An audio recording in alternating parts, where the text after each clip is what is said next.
Estamos ya a vísperas de Halloween, aunque yo como catalana no debería decir eso porque es la castañada, pero sí que es cierto que estamos todos un poco con este mood de películas de miedo, thrillers, terror, etc. Pero todo esto, ¿por qué? ¿Por qué nos gustan las películas que nos lo hacen pasar mal? Si realmente odiamos sentir miedo, o sea, ¿qué nos pasa? ¿Somos sadomasoquistas o qué pasa? También, ¿cómo lo hacen para darnos tanto yuyu? O sea, ¿qué recursos tienen los directores? ¿Cómo ha sido la evolución de este cine de terror? Y también, sobre todo, ¿qué dice sobre nosotros como sociedad? De todo esto vamos a hablar hoy. Hola, aunque no lo parezca, soy Blanca Editora y vengo a contaros algunas cositas importantes. Para empezar, mi outfit. O sea, es la cosa más adorable del mundo. Viene con un bolsito y todo, que voy a llevar de forma no irónica. O sea, fashion baby. Dicho esto, ahora vienen las cosas importantes de verdad. Para empezar, el tema de la temporalidad de los vídeos. Hasta hace poco estaba intentando colgar un vídeo a la semana, concretamente los lunes.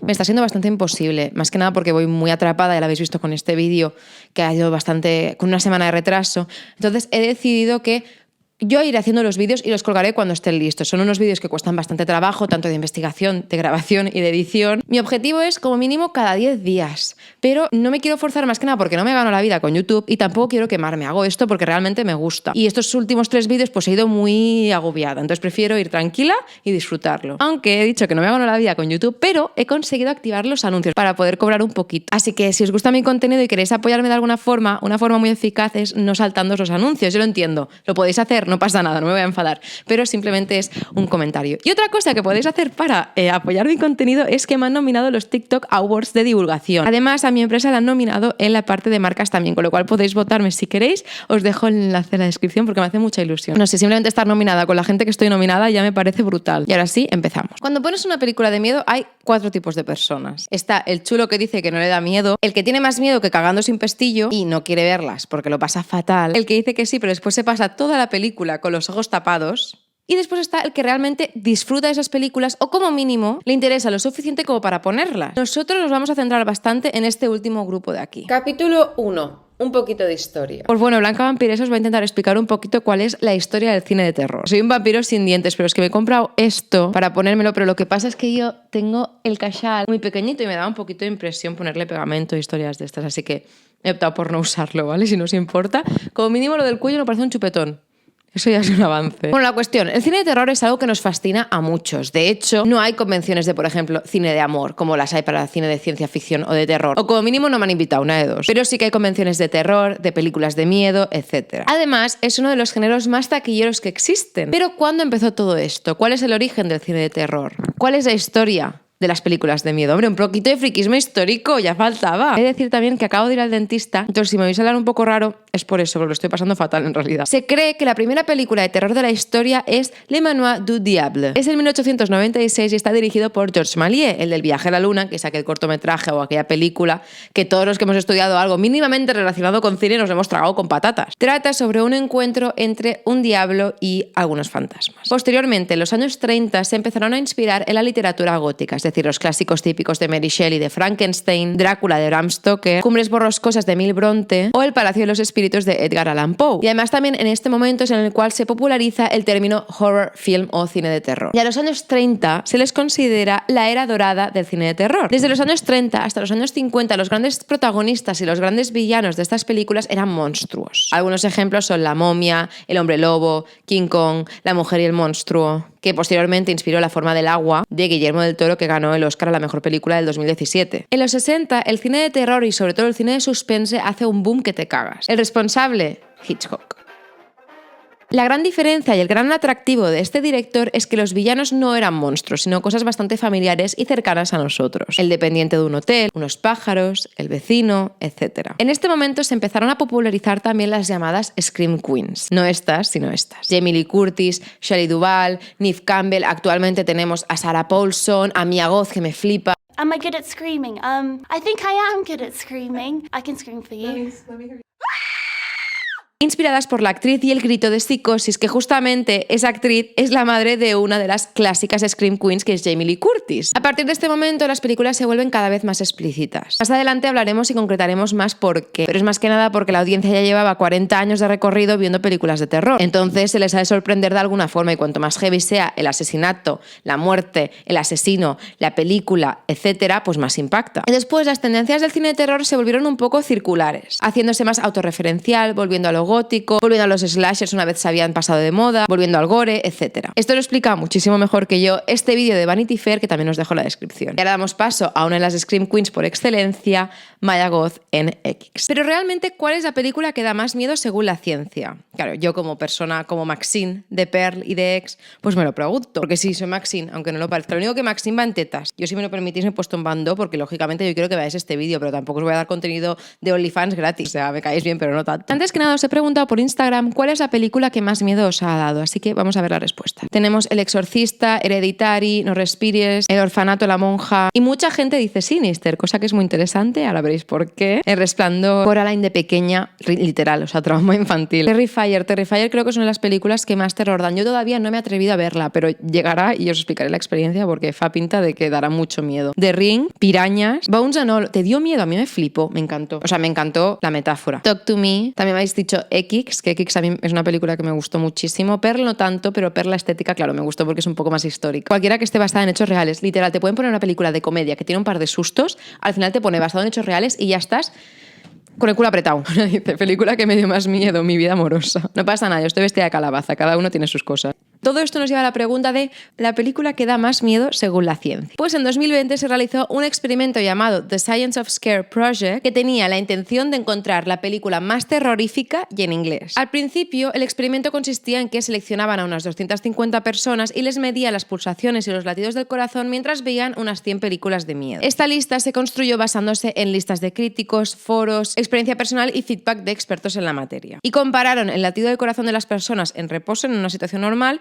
y viendo las películas y también compararon las películas entre ellas. Pero muchos fans se quejaron de este baremo o esta forma de medir el miedo, ya que este factor de los latidos de corazón se centraría muchísimo en las películas basadas en el jump scare, como por ejemplo esta, y se olvidaban de los típicos thrillers progresivos que te van metiendo el miedo en el cuerpo. Así que en 2023 rehicieron el experimento con más baremos. No solo se medían las pulsaciones, sino cómo estas iban variando y progresando. Es decir, medían los BPMs, los beat per minute, los latidos por minuto, para mi gente no bilingüe. Así podían detectar qué película aumentaba la cantidad de pulsaciones por minuto, cosa que también sucede cuando estamos en una situación de miedo, de supervivencia, etc. Y también empezaron a medir los HRV, que son los Heart Rate Variance. Heart Rate Variance, sí, que es el tiempo entre cada latido. Así podían calcular el momento en el cual el espectador estaba más estresado y cómo esta sensación iba en aumento con el desarrollo de la trama. El resultado fue que la película más terrorífica y que más cague da hasta el momento era Sinister. Si no la habéis visto, da mucho mal rollo y mucho cague, es muy turbia. Y además es curioso porque es una película que tiene tanto jumpscares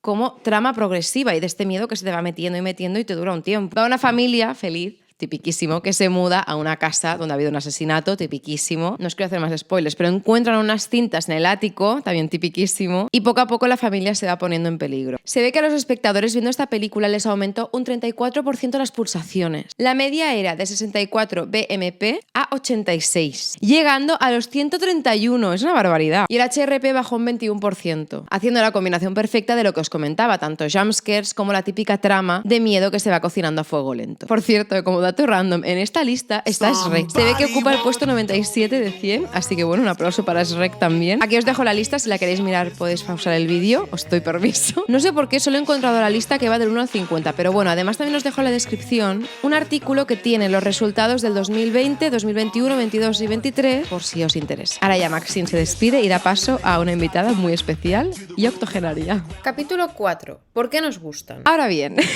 Madre mía, que la día haya abierto este vídeo por esta parte. La Yaya Blanca va a intentar explicar por qué nos gusta. Generalmente, cuando vemos una película de miedo, somos conscientes de que estamos en un sitio seguro. Esa es la clave para no volvernos absolutamente de Lulu. Básicamente, una película de terror es como una montaña rusa, es decir, es un peligro ficcionado que nos da ese chute de adrenalina que tanto nos flipa. Y también genera dopamina y endorfinas que también le encantan a nuestro cuerpo. El cerebro procesa que eso que estamos viviendo no es un peligro real y eso le da muchísima satisfacción. Ya que según el Huffington Post, el miedo, supongo que se refiere a un espacio seguro, paradójicamente inunda nuestro cerebro de sustancias químicas que nos hacen sentir bien. Si no, no tendrían tanto éxito series como American Horror Story, los libros de Stephen King o pelis como la saga de los Warren. El proceso que pasamos al ver una película de miedo y distinguir que eso no es un peligro real es este.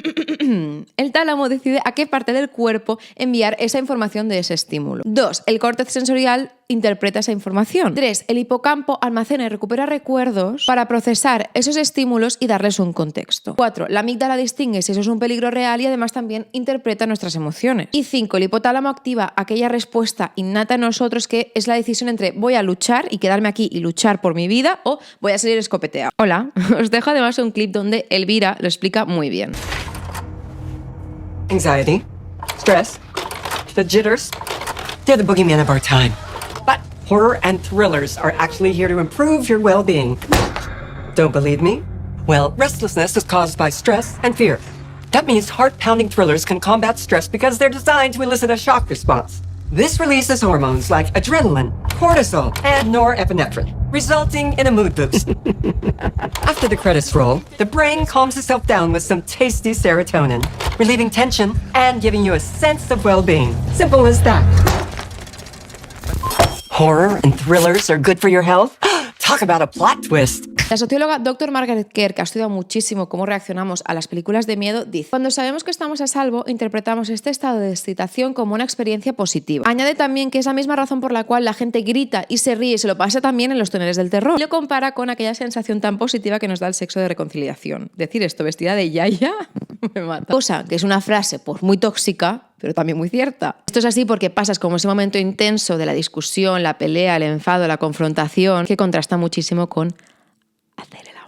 O sea, que lo hace todavía más placentero en comparación con el enfado. Es que no puedo hablar de esto vestida de calabaza. Kerr también explica que superar ese peligro o ese miedo es algo muy gratificante para nuestro cerebro y para nuestro cuerpo. En plan, no hemos afrontado absolutamente ningún peligro viendo una película de miedo, pero nuestro cerebro se convence de que sí, que somos los putos amos. Entonces se queda con eso y también nos sube un poquito la autoestima. Además, también las películas de terror nos dejan tranquilísimos. O sea, tanta adrenalina que al acabar la película te quedas frito. Más relajado que un rey. Volviendo al tema este de el túnel del terror, el tren de la bruja, la casa embrujada y pasar miedo como algo de ocio. También es una experiencia social porque provoca como una especie de vínculo y una sensación de unión con aquellas personas con las cuales has pasado miedo. Y como bien ya dijo Aristóteles, que yo lo llegué a conocer porque ya tengo una edad, somos seres sociales por naturaleza, es decir, buscamos fortalecer vínculos entre nosotros. Aparte de fortalecer vínculos con esta gente que hemos visto una película de miedo, también creamos recuerdos con ellos. Tras el susto inicial, pues hay unas risotas en plan de ay, me ha asustado, qué tonta. Entonces, pues se crea esa conexión y solimos sentirnos más cerca de ellos. Además, cosas como pues, las películas de miedo, el túnel del terror, etcétera, segregan una gran cantidad de oxitocina. Y nuestro cerebro asocia esa hormona con ese grupo de personas. Es decir, asocia una sensación positiva con esas personas. Es un poco como la campana de Pavlov, pero con terror, miedo y pasarlo fatal. De hecho, este súper consejito sociológico también te puede ayudar a ligar. Una servidora de 85 años intentando que os leáis con vuestro crush. Os quejaréis. Lo que sucede es que a compartir una experiencia emocionante puede provocar que nos sintamos más atraídos o con más intensidad hacia otra persona. No solo porque has creado esos recuerdos intensos con esa persona, sino porque también nuestro cerebro se hace un poco cacao mental y atribuye esa sensación intensísima de miedo, de terror, lo confunde por amor hacia esa persona o ese crush. Así que ya sabéis, la siguiente cita, pues al tren de la bruja o si no, peli de miedo y manta. Es que planazo. Además también provoca un poco de pues arrimación y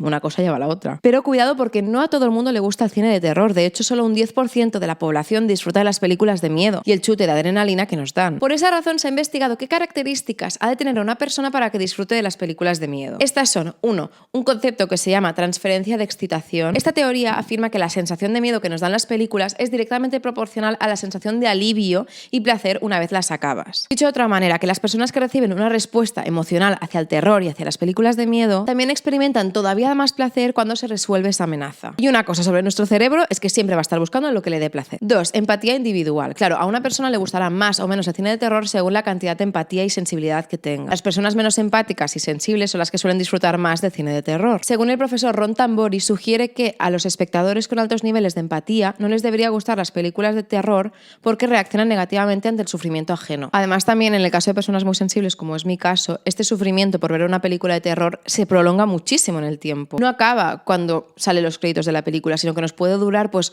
un par de días e incluso semanas. Y 3. Las películas de terror suelen gustar a aquella gente que buscan emociones fuertes. Quieren sentirse estimulados, como la gente que salta en paracaídas. Además, según el newsletter de Aston de Harvard, para poder disfrutar de las películas de terror hemos de tener lo que se llama a Psychological Protective Frame, es decir, los marcos de protección psicológica. ¿Qué quiere decir esto? Pues que hemos de saber sí o sí que estamos a salvo, que la niña de The Ring no va a salir de la tele a matarnos, que no nos van a llamar nadie diciendo que nos quedan 7 días para morir, ni tampoco va a salir una mano de debajo de la cama y nos va a coger del tobillo. También ha de haber cierto distanciamiento, es decir, ha de haber una oportunidad cuando haya aquel momento tan intenso en las películas de terror de decir, bueno, estos son actores, esto es ficción, lo que estoy viendo no es real, cosa que nos provoca distanciamiento y que no sucedería en una situación de peligro real. Y también ha de tener otra característica, que esta resume un poco los dos anteriores, y está relacionado con un tema personal e individual, que es la confianza que tengas en ti mismo y en tu capacidad de resolver situaciones. Si alguna de esas tres cosas fallan y por lo tanto no tienes el marco de protección psicológica, esa persona no disfrutará del cine de terror. Por eso hay gente que le flipa las películas de miedo y gente que las odia. Por cierto, si os dan mal rollo las películas de miedo, pero os dan curiosidad o queréis empezar a introduciros en ellas, os recomiendo muchísimo este vídeo, donde propone diferentes ejemplos de películas según lo que te eche para atrás de las películas de terror. En plan, ¿te da mal rollo la sangre? Pues hay estas películas. ¿Te da miedo la oscuridad? Pues te propongo estas. ¿No quieres pegarte sustos? Pues tienes estas otras. De hecho, te propone películas de terror incluso si no quieres sentir miedo, cosa que es muy interesante. También propone películas que ya me he apuntado por si te apetece pensar un poco más y sobre todo películas que no caen en estos clichés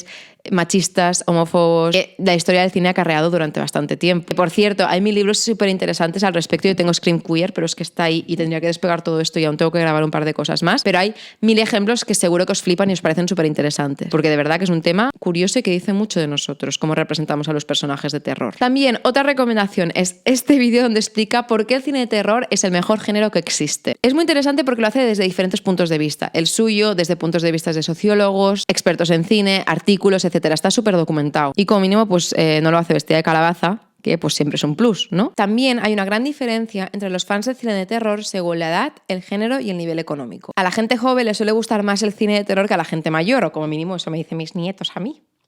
Y los hombres suelen ser más fans de este género que las mujeres. Otra cosa que puede pasar es que los hombres y las mujeres disfrutan de características diferentes o de rasgos diferentes en las películas de terror. Me explico. Las mujeres generalmente prefieren un final feliz. En cambio, a los hombres les interesan más sensaciones más intensas, más acción y más terror. Cuanto a la pastuqui, en los países con un PIB per cápita más alto, se consume más cine de terror, cosa que no sucede con otros géneros de cine, como por ejemplo las pelis de amor, cosa que tiene bastante sentido más que nada porque los países con un PIB per cápita más bajo, uno, quizás no tienen recursos para ir a ver pelis al cine y dos, ya están suficientemente desgastados psicológicamente como para poder disfrutar de una película de terror. Lo que os comentaba, no tienen el marco psicológico de protección. Otras razones por las cuales hay gente que le gusta más o menos el cine de terror es según la cantidad de aburrimiento y rutinaria que es su vida. No lo digo yo, lo dice el psiquiatra David Zalt. Y esto no es ninguna tontería, porque cuando sentimos miedo, toda nuestra atención se centra en ese estímulo. No estamos pensando en aquella vez que el camarero te dijo buen provecho y tú le dijiste igualmente, o en hacer la declaración de la renta, la hora del cierre del Mercadona, etc. Eso explica por qué hay gente que se relaja, literalmente se calma, viendo películas con mutilaciones, películas súper sanguinarias, con asesinos súper heavies, fantasmas mal rolleros, etc. Stephen King, uno de los mayores escritores de terror de la historia, escribió un artículo sobre por qué la gente se sentía atraída por las películas de terror. Dice, hay razones simples y obvias. Las vemos para demostrarnos que podemos verlas, de que no nos da miedo. Añade, también las vemos para restablecer la sensación de normalidad. Y ya, como opinión personal, creo que también lo hacemos como para cuando volvemos a la vida normal, decir, ves, tampoco estamos tan mal. No me está persiguiendo a mí un asesino en serie, un tiburón que me quiere comer con patatas o un demonio que me quiere poseer. Pues no estoy tan mal siendo autónoma, por ejemplo. Estoy fatal siendo autónoma, os lo voy a decir. Además, también el cine de terror nos permite durante un ratito vivir en una realidad alternativa que no hubiésemos tenido la oportunidad de vivir. Huyendo de zombies, siendo abducido por extraterrestres, viviendo la purga o investigando un caso de un sangriento asesino serial. Además, este último caso nos aporta una situación que no muchos podríamos vivir, que es el hecho de investigar, adentrarnos e indagar en la psicología más turbia, más perversa y más oscura de la psicología humana, ya que poca gente se habrá podido acercar a alguien como Hannibal Lecter. Pero a la vez, todos mínimamente sentimos algún tipo de curiosidad por saber qué tipo de persona podría llegar a hacer algo así. Así también desarrollas estrategias de gestión y de control en el caso de encontrarte en una situación similar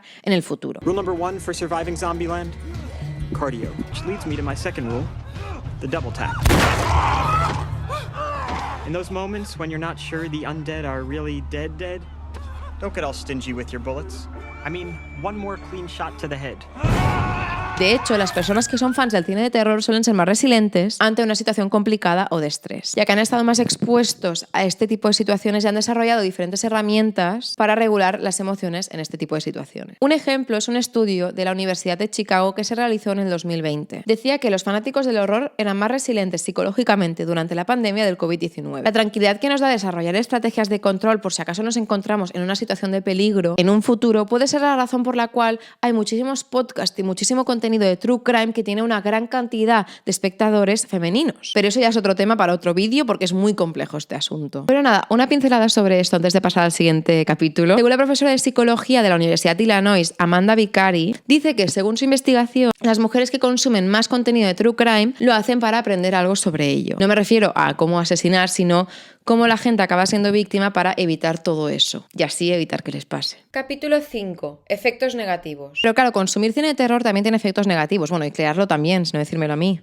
Charlie Dubai, del Resplandor, por si acaso me había reconocido. Puede producir ansiedad, insomnio, aumento del ritmo cardíaco, hasta llegar incluso a quemar calorías o, lógicamente, a un ataque de corazón. Nuestra sangre, además, según un estudio, se espesa, cosa que puede provocar coágulos. Otra cosa que puede suceder viendo películas de terror es que en el caso de tener estrés postraumático puede afectarte de forma muy negativa e incluso se te puede desarrollar estrés postraumático. Y también puedes desarrollar un miedo excesivo que te inhabilita la capacidad de hacer vida normal. Por ejemplo, ir sola por el bosque tras ver La Bruja de Blair. No, La Bruja de Blair, eso es otra cosa. Y también puede provocar que tu cuerpo durante una duración muy prolongada de tiempo tenga esta sensación de estar alerta, de emociones intensas, hasta provocar, pues como he dicho, ansiedad e incluso desmayos. De hecho, anécdota, yo tuve un ataque de ansiedad en el cine provocado por la película que estaba viendo y es que no estás preparados para saber la película que era. Pitch Perfect 2. Es ridículo. Creo recordar que fue en el momento que estaba actuando The Sound Machine y me acuerdo que yo creo que me agobié, me sobreestimulé mucho y tuve que ir al lavabo con un ataque de ansiedad por Pitch Perfect 2. Bueno, otro efecto muy negativo es la desensibilización, ya que se puede normalizar cosas tan violentas como las que vemos en las películas de Saw, Texas Chainsaw Machine, Scream, etc. Esos actos que vemos en las películas no solo son ficción y nos han de imitar, sino que además pueden normalizar la violencia hasta llegar a desarrollar un comportamiento agresivo y violento. Según un estudio de A Healthier Michigan que se condujo en el 2020, cuanto más estímulos similares recibes, menos respondes a ellos. Y eso también se puede aplicar en el cine y puede ser tanto positivo, como lo que hemos comentado antes de desarrollar herramientas en situaciones difíciles, como negativo, ya que quizás personas que han visto mucho cine de terror quizás no reaccionan con tanta empatía ante ver el dolor de otra persona. E incluso puede dar ideas o inspirar casos reales. Apunte, el cine de terror no crea asesinos y criminales, pero sí que les puede dar ideas. Como en el caso de Scream, que inspiró a Thierry Jardin en Bélgica. Este hombre se puso un disfraz de Scream y apuñaló 30 veces a su novia hasta asesinarla. Además admitió que lo planeó todo para que sucediese como sucede en la peli. Saw también inspiró a Matthew Tilling, que secuestró a su vecino y lo torturó. Durante estos actos trató de dañar la médula espinal de la víctima, como sucede en la película, o incluso hasta niñas de 13 años se han inspirado en Saw. Vieron la película y decidieron hacer una broma telefónica a Beverly Dixon. Y le llamaron y le dijeron el típico: hola Beverly, ¿quieres jugar a un juego? Hola, quiero jugar a un juego. Y añadieron: tenemos uno de tus amigos en nuestra casa. Debes encontrarlos en 10 minutos y sacarle la llave que tiene en el corazón para poder salir de tu casa, que está siendo rociada con gas tóxico. Tienes 30 segundos. Este mensaje coincidió con que Beverly estaba en un funeral o en un tanatorio. Le dio tal disgusto que se desplomó en el suelo y le dio un derrame cerebral. Chucky, el muñeco asesino, también inspiró a Martin Bryant, el peor asesino en serie de Australia. También hay un caso inspirado también en Scream, que es uno de los casos que a mí más me han impactado, que es el caso de una chica adolescente que, como sus tíos creo que eran, se habían ido, pues ella se había quedado cuidando su casa y a sus perros. Se quedó totalmente sola y dos amigos que sabían eso decidieron atormentarla encendiendo y apagando luces desde la caja de los plomos del garaje hasta llegar al asesinato. Lo grabaron todo y lo colgaron en internet, donde podemos encontrar más vídeos del pre y post asesinato muy relacionados con la película de Scream. Sobre todo un vídeo en el que uno de ellos se disfraza literalmente de el Ghostface. Paralelamente, otros efectos negativos de las películas de terror es que puede perpetuar estereotipos negativos, como en el caso de algunas enfermedades mentales o la creación de villanos o personajes basados en el tópico o en estereotipos de un grupo de personas, como por ejemplo pues en el caso de la comunidad LGTB, las mujeres, etc. Haciendo esta parte del vídeo me he cuestionado que, aparte de todos estos efectos secundarios, efectos negativos de ver cine de terror como la ansiedad, miedo irracional, ¿existe alguien que haya muerto por ver una película de miedo? Pues se ve que sí. No es algo súper común, pero sí que ha pasado. Hay una noticia del 1956 que me ha impactado muchísimo, sobre todo por la edad de la víctima, ya que, bueno, había un niño que tenía 9 años y tenía una enfermedad del corazón que él no sabía que tenía y que falleció viendo The Creeper Unknown. También hay otro caso también muy triste de una estampida que se provocó en un cine y que de golpe se quedó a oscuras, con la mala suerte que estaban viendo concretamente una película de miedo que era Two-Headed Man y provocó una estampida que acabó con la vida de 7 niños. Otra situación más reciente es, creo que es en la India, una persona tuvo un ataque de corazón viendo The Conjuring. Hay algunos casos más, pero tampoco son muchísimos, como he dicho. Y girando un poco la tortilla, hay directores que usan este tipo de hechos como publicidad. Por ejemplo, la película Macabre ofrecía $1.000 si morías viendo la película, que digo yo, una vez muerto, ¿te importan los $1.000 realmente? Pero bueno. Y después también está el caso de Hereditary, que hizo algo un poco similar centrándose, haciendo un challenge basado en el latido del corazón. Capítulo 6. El miedo como herramienta reivindicativa. El género de terror está en expansión. Y pese a que ya sucedía antes con ciertas películas de miedo, ahora más que nunca vemos a un montón de directores usando el terror como herramienta reivindicativa para enviar un mensaje social, reivindicar algo o evidenciar una injusticia. Como sucede en Parasite con las desigualdades sociales, en El Hoyo con la hipocresía humana, The Invisible Man con las relaciones de abuso y violencia de género, o toda la filmoteca de Jordan Peele, como por ejemplo Get Out,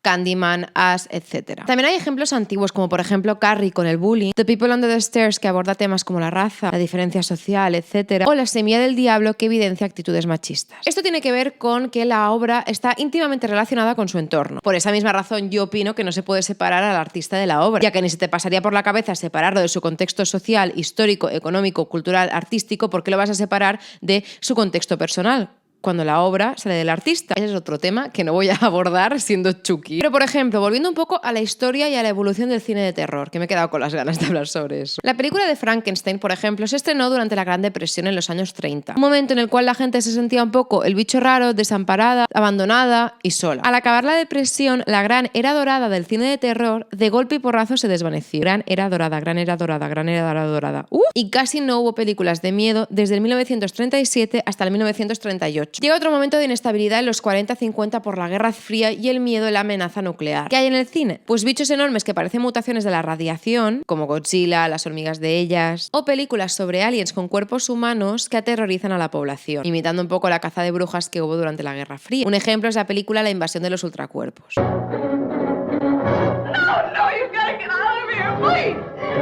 They come from another world, spawned in the light years of space, unleashed to take over the bodies and souls of the people of our planet, bringing a new dimension in terror. Como hemos dicho, las películas de los 60 se volvieron un poco más violentas. ¿Os acordáis que hemos comentado que con Hitchcock pasamos de villanos monstruos a villanos más cercanos e incluso humanos? Pues eso también tiene que ver con la realidad del momento. Antes no habían teles en las casas, con lo cual vivieron las guerras de una forma un poco desinformada e incluso distanciada. Pero llegan los 60 y la televisión se convierte en un aparato prácticamente indispensable para la mayoría de las casas. Con lo cual la gente podía ver desde su sofá los horrores de la guerra de Vietnam, el asesinato de Martin Luther King, de John F. Kennedy. De alguna forma descubrimos que no hay villano o monstruo más temible y más real que nosotros mismos. De allí que empezamos a ver películas mucho más explícitas y agresivas y que solo fue un aumento desde ese momento. En los 70 llegan los anticonceptivos y con ellos la revolución sexual. ¿Por qué digo esto? Pues porque patapam, el cine populariza el llamado Death by Sex, o en español, palmar por polvo.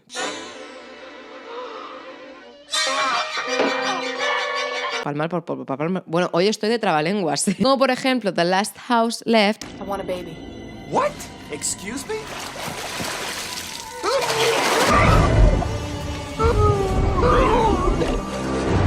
O Halloween, en la cual los primeros que son asesinados por Michael Myers son aquellos personajes más promiscuos y los que viven su sexualidad de forma más libre. I'm sorry. I just have to get back, that's all. Now, bud, don't be that way.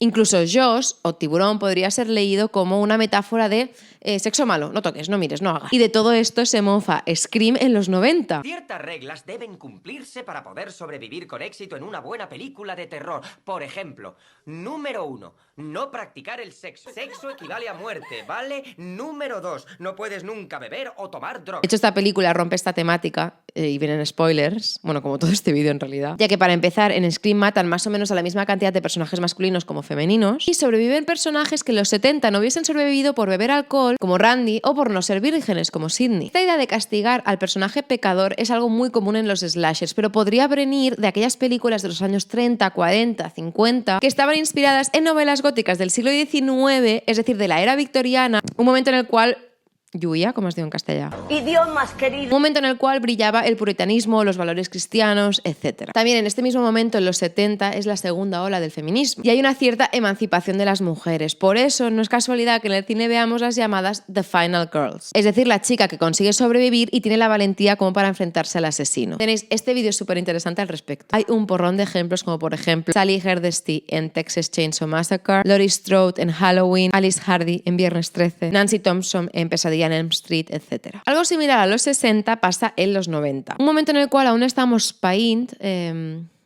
digiriendo y asimilando los asesinos en serie o los casos como por ejemplo Ted Bundy, Charles Manson o Richard Ramírez. Y un momento en el cual tampoco paraban de salir noticias como las de Dahmer en las noticias, las niñas de Alcácer en España, e incluso llegaron a retransmitir en directo casos o juicios como los de por ejemplo O.J. Simpson, acusado de asesinar a 2 personas. Entonces fuimos interiorizando todavía más que las bestias de matar más temibles que existen somos nosotros mismos. Y por eso otra vez vemos cine pues bastante slasher y otra vez toma protagonismo el cine violento. En los 2000 se popularizan las cámaras y sobre todo los móviles que tenían una pequeña cámara. ¿Y qué pasa en el cine? Pues que nace el llamado found footage. Unas pelis cuya particularidad era que parecían estar grabadas por estos dispositivos. Presentado en los 2000, mediados de 2010, hay una globalización por la tele, los medios de comunicación, etc. Me entero no solo de lo que sucede alrededor mío, sino también de lo que sucede en la otra punta del mundo. Y además con retransmisiones en directo, con imágenes, con vídeos, con todo. Por lo cual al espectador se le multiplican las preocupaciones. Cosa que ahora ya estamos un poquito más acostumbrados, pero en su momento impactó mucho. Y por eso vemos películas de terror más basadas en la supervivencia o en distopías apocalípticas, ya que sentimos que estamos todo el rato en peligro por la masificación de información.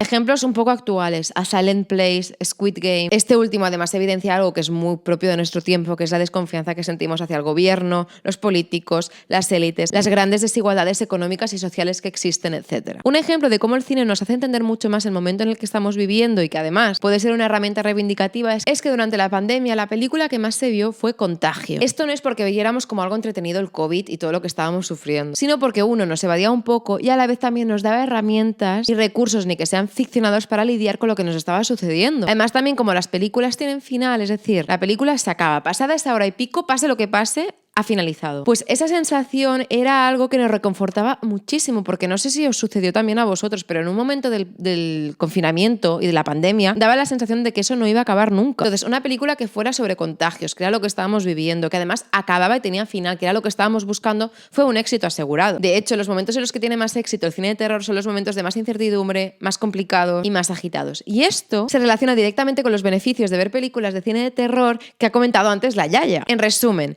una de las cosas que hace del cine de terror un éxito, aparte de todos estos fenómenos sociológicos y psicológicos que hemos comentado, es que puede reflejar perfectamente el zeitgeist de la época. Además, también parece que evoluciona paralelamente a nosotros, algo que quizás con el cine de comedia, con el cine romántico, por ejemplo, no sucede. Si queréis más información sobre qué dicen las películas de terror sobre nosotros, tenéis esta TED Talk. Y si queréis centraros más en lo que dice concretamente el cine estadounidense, de la población estadounidense, bueno, y de nosotros también, tenéis Nightmares in Red, White and Blue, The Evolution of the American Horror Film, y también este video essay, me flipan los video essays, The Sociopolitical Nature of Horror Films, de Donna, que está súper documentado además, muy interesante. Capítulo 7. ¿Cómo nos dan miedo? Bueno, pero ¿qué hace que nos da miedo? Es decir, ¿qué recursos? Es ridícula esta imagen. O sea, quiero agradecer a WikiHow. Haberme enseñado a hacer este barquito, pero lo voy a soltar ya. Es decir, que tengo pánico a los globos. Me da mucho miedo que se exploten cerca de mí. Y también me da mucho miedo la sangre. Entonces está siendo un día maravilloso. Pero bueno, no pasa nada. Seguimos. ¿Qué recursos usan para que nos den miedo? ¿Qué life hacks tienen? ¿Por qué hay películas que nos dan mucho más miedo que otras? ¿Cómo se nos mete el miedo en el cuerpo si realmente lo que estamos viendo es ficción? Y lo sabemos. Primero de todo está el aspecto visual. Nos pueden desde mostrar un monstruo que dé mucho mal rollo, mucha sangre, imágenes explícitas, cosas raras que hacen los personajes, como por ejemplo, pues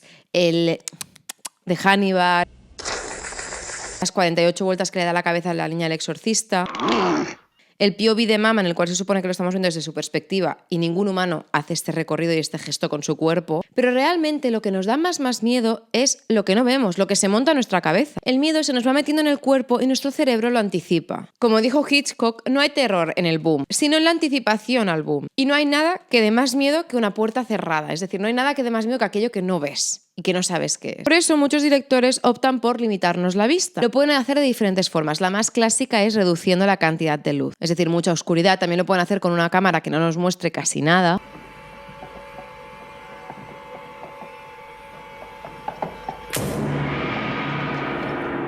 Como esta escena de The Conjuring.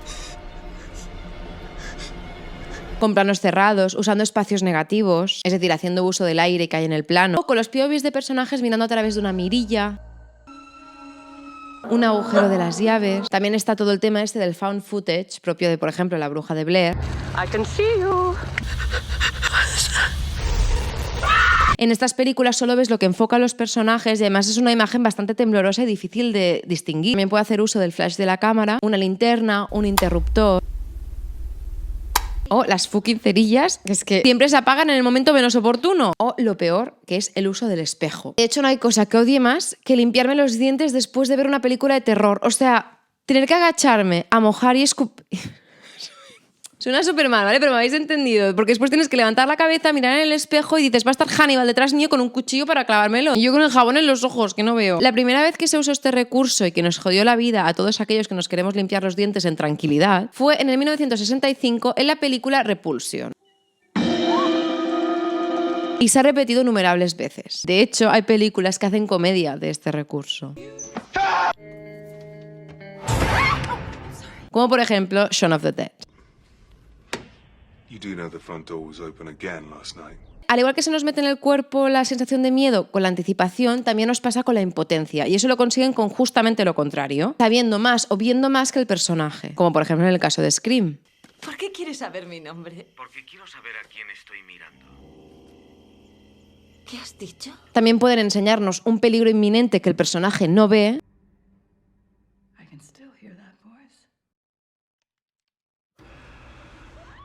Y tú, como no puedes hacer absolutamente nada para ayudar o salvar al personaje, tu cerebro vuelve a anticipar lo que va a pasar y eso nos da miedo. Y además tu cabeza, como mínimo en mi caso, dices, quizás hay algo que está aquí de miedo y yo tampoco estoy viendo, ¿sabes? Explica muy bien Hitchcock. Suspense comes out of giving an audience information. You see so many films, they call them mystery films. I never make mystery films. Because if the audience don't know, how can they emote? You tell the audience that there's a bomb under that chair and will go off in 5 minutes. And make them wait. Otro recurso no tan recurrente es el tema de la localización, una de dos que estén aislados, como por ejemplo The Woman in Black, o que estén esposados en algún sitio, como creo que pasa en Split, en medio de la nada, o peor aún, que el peligro invade un espacio en el cual nosotros estábamos seguros. Como pasa en Pesadilla en Elm Street, en el cual Freddy Krueger invade tus sueños.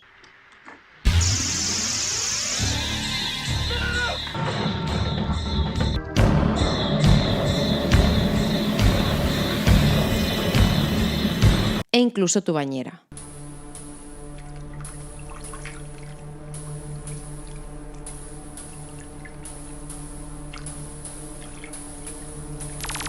También se hace uso de las imágenes subliminales. Este es un recurso muy interesante, que son frames muy cortos de una imagen que tú no percibes pero que tu cerebro ha procesado. Un ejemplo lo usaron en El Exorcista, o más recientemente, y no tan sutilmente, en Don't Worry Darling. O también poder hacer uso de los colores, como por ejemplo Carrie, que cuando se pone toda roja dices que algo malo va a pasar.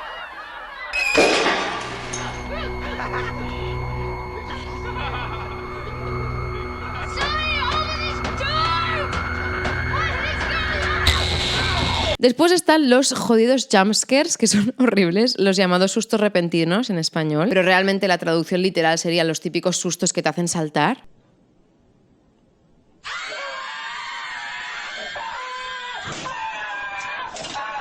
Ya se veía hace tiempo en películas como por ejemplo The Thing from Another World, pero con Carrie es cuando se hicieron realmente populares. De hecho, el susto de la tumba ese es considerado el primer jumpscare moderno de la historia.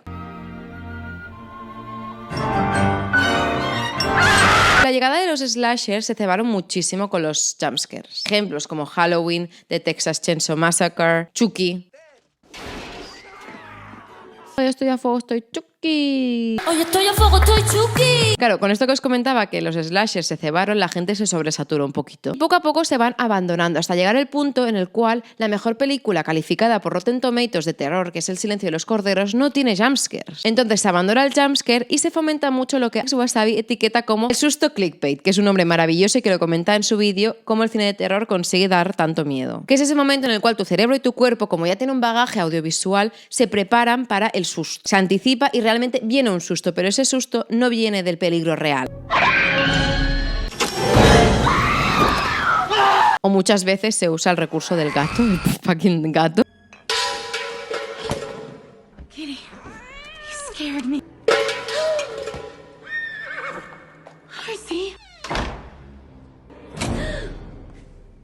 Oh my God. Y se ve que ha tenido más jumpscares en la historia que ningún otro peligro de las películas de terror.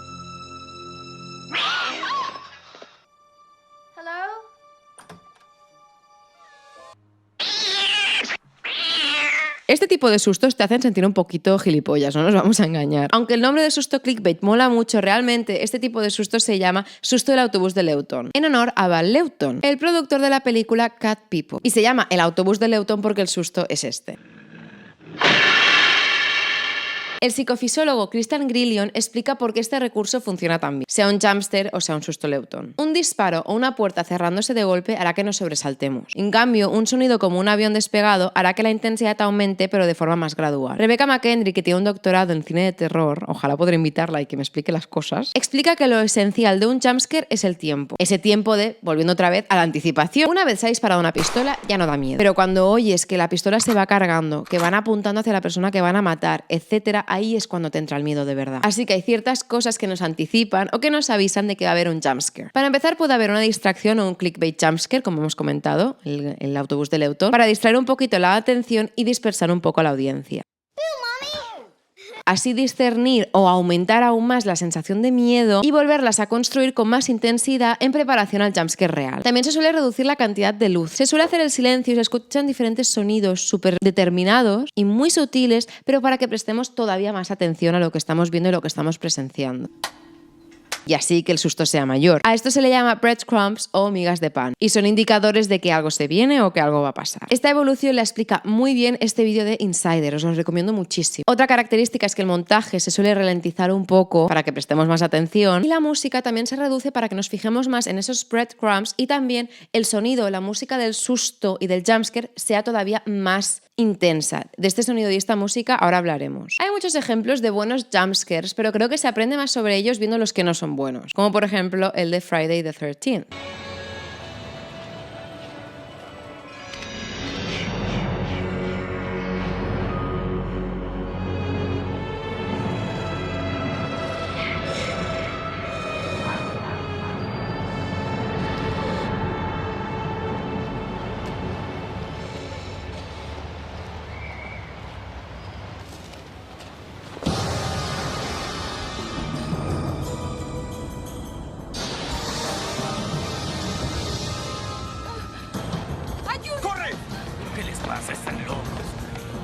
No hay anticipación, no hay breadcrumbs, aparece y ya, y se queda así mirando, en un espacio muy iluminado, y el sonido tampoco es muy efectivo. Cuando nacieron todos estos recursos, los breadcrumbs, los jumpscares, los espejos, los reflejos, las anticipaciones, la linterna que se apaga en el momento menos oportuno, etc., era algo súper novedoso, como por ejemplo las sombras que se usan en Nosferatu, que en su momento daba un cague que flipas y hoy en día nos da miedete, pero tampoco para tanto. Lo que pasa es que actualmente tenemos bastante recorrido audiovisual, hemos consumido muchísimo medios audiovisuales, películas, cine, series, etc. Y tenemos tanto conocimiento de las películas, en este caso de terror, que cuesta sorprendernos. Porque ya medio nos lo esperamos, de ahí que tengas el típico amigo gilipollas de esta película no da miedo, no sé qué. Yo tengo uno que... es que sabe que estoy hablando del Guille, sí, ets tú, ¿vale? Ets molt pesat. Pues los directores juegan precisamente con este amigo gilipollas, que no le da miedo a las películas de miedo, y juegan justamente con este bagaje audiovisual que tenemos. Entonces imitan y prácticamente calcan recursos de otras películas que a nosotros igual nos suena inconscientemente para provocarnos más tensión y también anticiparnos, ya que tenemos el conocimiento de la otra película a la cual están copiando. Es algo muy interesante. When a jump scare does work well, You'll know because you'll see it pop up again and again, replicated in newer films as a tribute to its original success and the work that went into crafting it. Vamos al Midsommar y vamos a centrarnos un poquito más en la música. Capítulo 7. Quiero centrarme en el tema de la música, porque la música yo creo que es algo muy importante. De hecho, los expertos dicen que el cine de terror es un medio basado en el sonido. Mi madre es un caso excepcional porque es una persona súper empática y súper sensible, pero le flipan las películas de miedo. ¿Por qué? Pues porque ella ve cine de terror con el mando en la tele y cuando se acerca algo que le da miedo, le da mal rollo o algo, baja el volumen, pero aún así sigue viendo la película. Es decir, realmente el sonido tiene una parte muy esencial del cine. Sin sonido muchas películas de terror no darían miedo. Ya lo dijo Hitchcock, el 33% del mal rollo de Psycho es gracias a la música. 33 es mucho esto, contando todos los elementos que entran en juego en una película. Hagamos una prueba. ¿Qué secuencia os da más miedo? ¿Esta?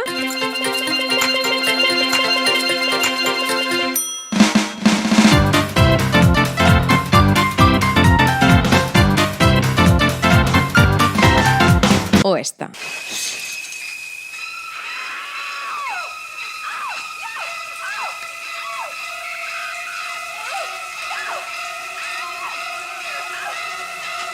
La icónica y famosísima banda sonora de Psicosis usa un recurso que vemos en muchísimas oímos en muchísimas películas de terror. Notas cortas y rápidas, sobre todo en staccato.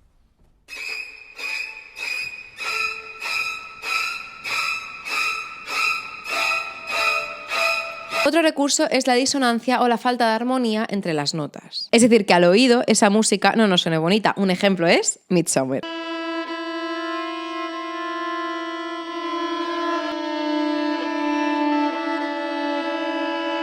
Esto de la disonancia, Jaime Altozano, como siempre, lo explica genial en este vídeo. Y además también hay este vídeo en el que no se centra tanto en la música, sino en el sonido de las películas de terror. Los dos súper recomendables. También, generalmente, en el cine de terror se usarán notas en la tonalidad menor. Os explico, hay tonalidades mayores y menores. Las mayores suelen dar más sensación de felicidad. Por ejemplo, esto suena feliz. Y las menores darán más sensación de tristeza. Me dan ganas de llorar nada más escucharlo. Esto es en cuanto a melódico, pero en cuanto a percusión, también un recurso que se suele usar mucho es hacerlo muy percudido y muy marcado, de forma que imite los latidos de corazón. Y pueden usar el recurso de ir en aumento o hacer un ritmo irregular, aumentando así la ansiedad, como sucede, por ejemplo, en El silencio de los corderos.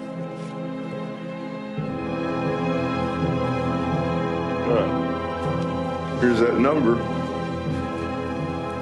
Very good, Mr. Gordon. May I use your phone, please? O en Tiburón.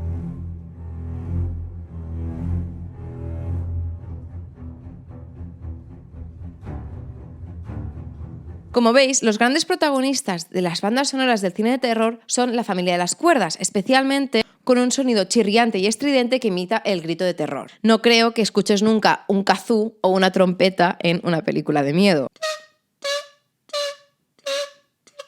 No tiene el mismo efecto. Pero hay dos instrumentos que es el gran amor de los compositores de las bandas sonoras del cine de terror. El waterphone,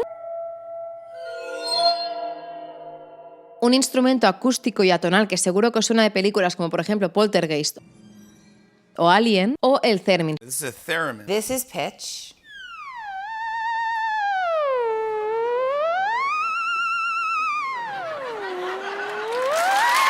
Súper conocido por hacer el típico sonido de fantasmas y que se usaba especialmente en las películas de terror de los 50.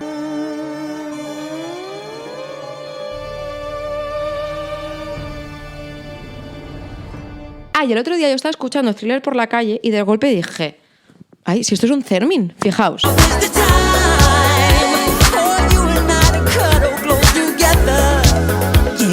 Y actualmente pues, se usa muchísimo los sintes, los sintetizadores. De hecho, Jaime Altozano explica que pasamos de bandas sonoras con sonido orquestral de Wagner, un gran explorador de los leitmotivs que ahora comentaremos,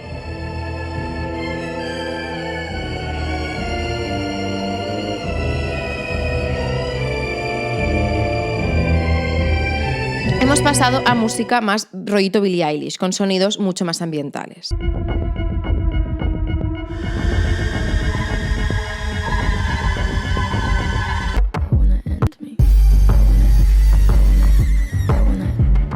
En cuanto al sonido, en el caso de ver un jumpscare, es el gran protagonista y puede ser desde un grito, un fortísimo de música, etc. Pero hay una cosa que da todavía más mal rollete y que yo no puedo soportar porque provoca muchísima anticipación, que son aquellos sonidos asociados a ese peligro o los leitmotivs. Como el ruido de los zombies en The Last of Us, el sonido de Babadook,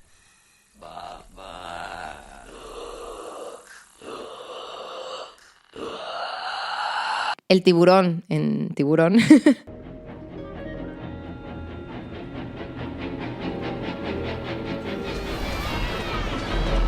El Kiki Mama de Viernes 13, que qué miedo, de verdad.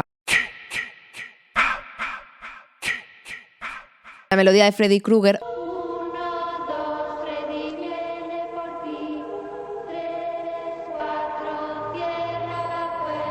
O el triciclo de Saw. Tú solo escuchar esos sonidos ya tienes el miedo en el cuerpo, porque tienes esa sensación de decir va a venir, va a venir, va a venir, y viene. Y eso es simplemente una cosa de sonido, ya está, es muy fuerte. Y también hay un recurso más con el sonido súper interesante, que es un poco como las imágenes subliminales, es como un sonido subliminal. Hay sonidos que no podemos ni oír, pero que nuestro cuerpo procesa y los siente. Son el caso de los infrasonidos, que nos provocan inestabilidad, desorientación e incluso náuseas. Eso es la película de Irreversible, Paranormal Activity o The Straight Story. Y hasta aquí el vídeo de hoy, espero que os haya gustado mucho, ha sido bastante un esfuerzo. Pero bueno, comentad qué disfraz os ha gustado más y nosotros nos vemos pues, cuando nos veamos. Y antes de acabar el vídeo, recordad que me podéis votar, me haría mucha ilusión. Feliz Halloween y buena castañada. Adeu.